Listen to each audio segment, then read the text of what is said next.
Hey, what's going on, guys? All right, so quick update. I appreciate all the comments.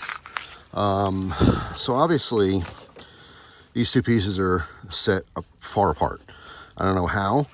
There's two bolts here and nuts that connect these two, and it seems super tight, but I'm gonna loosen them up, put pressure on this closer, and then retighten them and see if that does something. That's my best guess here.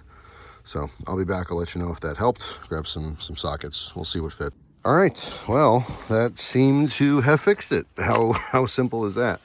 So again, there's two bolts here. Let me show you.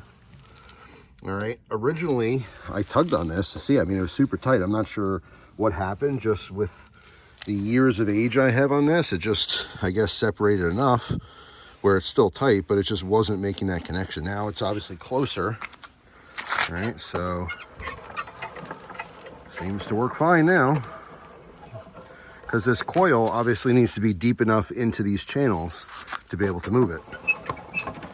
So that seemed to have been the fix. So I want to share this video. This was happened to fit a 13 mil socket. All right. I'm not sure if that's the appropriate one, but that's the one would fit the nuts fine.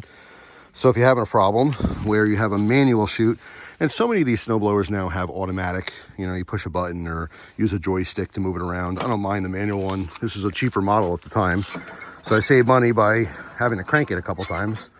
Not a big deal to me, but yeah, really easy fix. If this is not turning this, just get them closer. The only way to do that is to loosen the bracket.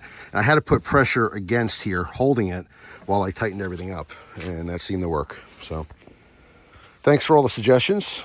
You guys are awesome, and we're back in business, ready for the next storm. So thanks for watching. Hope you have a great day, and I'll see you tomorrow with a brand new video. Take care.